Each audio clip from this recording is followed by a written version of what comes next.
আসলে আমাদের এখনও চ্যাম্পিয়ন হওয়ার চান্স এখনও আছে। প্রাইম ব্যাংক 5টা জিতেছে, তাদের সাথে যদি আমরা বিট করতে পারি তাহলে আমরা হেড টু হেডে আগে থাকবো।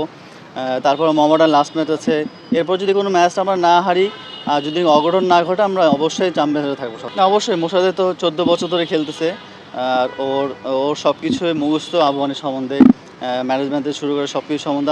আমার সেকেন্ড ইয়ার, আর ও টিম লিডার হিসেবে খুব ভালো। ও খুব ফ্রিডম দেয় সবাইকে, যে যার মতো করে খেলতে পারে এবং ও অনেক অনেক ফ্রিডম দেয়। ও খুব ভালো ফর্মে আছে। আমাদের আমাদের মিডলরা ভালো একটা সাপোর্ট দিয়ে সবসময় ভালো খেলছে আমরা। তো আমাদের যে অবস্থা এখন আপাতত আছি, আমরা যদি কালকে থেকে আবার স্টার্ট করি ভালো মতো, ডে বাই ডে বা ম্যাচ বাই ম্যাচ যদি স্টার্ট ভালো করতে পারি তাহলে আমরা চ্যাম্পিয়নশিপ থাকবো ইনশাল্লাহ। আসলে আনবিটেন হয়েছে এখন পর্যন্ত, বাট আমি শিওর যে মোহামেডান ছাড়া এখন পর্যন্ত ওরা ওরকম প্রতিপক্ষ পায় না এখন পর্যন্ত। তো তারা আমাদের সাথে কাল ফেস করবে। আমরাও লাস্ট ইয়ার চ্যাম্পিয়ন ছিলাম, আমরা কিন্তু 2টা ম্যাচ কাটালো করার জন্য আমরা পিছিয়ে পড়েছি, যে ছোটো ম্যাচ, ছোটো ওভারে খেলা ছিল। তো আমাদের প্রস্তুতি অনেক ভালো। ওভারঅল 5টা ম্যাচে বলতে পারি আমরা খুব ভালো ব্যাটিং লাইন ভালো করছি, বলিংয়ে ভালো করছি।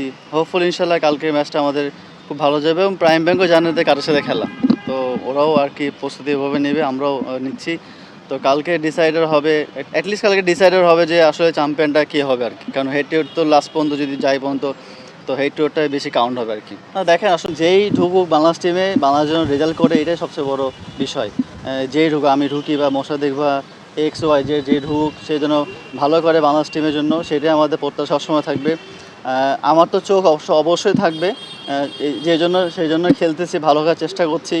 এবার না হলে নেক্সট হবে, নেক্সট না হলে পরবর্তী হবে, বাট হালকা আমরা ছাড়বো না ইনশাল্লাহ যতদিন কোনো ক্যারিয়ার আছে। ঢাকা প্রিমিয়ার লিগ সবচেয়ে বড় টুর্নামেন্ট বাংলাদেশের, এরপরে বিপিএল হয়। যদি ঢাকা প্রিমিয়ার যদি ম্যাচ নাই হয় তাহলে আসলে অনেক ক্রিকেট প্লেয়ার যারা আছে নিচে লেভেলে, তারা টাকাটা পায় না বা একটু পারিবারিক সমস্যা হয়।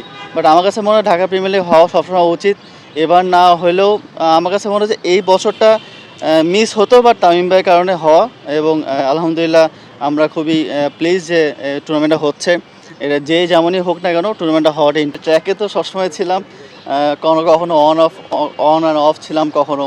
তো আলহামদুলিল্লাহ ভালো হচ্ছে, যে কটা ম্যাচ খেলতেছি সুযোগ পাচ্ছি, ভালো খেলার চেষ্টা করছি। আর প্রস্তুতিটা ভালো হচ্ছে, যেহেতু আমি রাজশাহীর ছেলে, রাজশাহীতে আমি ওটা ওভারঅল প্র্যাকটিস করি, আমাদের খোলা মাঠে প্র্যাকটিস করার সুযোগ থাকে। আসলে মিরপুর অনেক গ্যাদারিং হয়ে যায়, প্র্যাকটিসের সুযোগটা ওভাবে হয় না, সময়টা স্বল্প থাকে। রাজশাহীতে প্র্যাকটিসটা অনেক মন ভরে করতে পারি, সময় নিয়ে করতে পারি।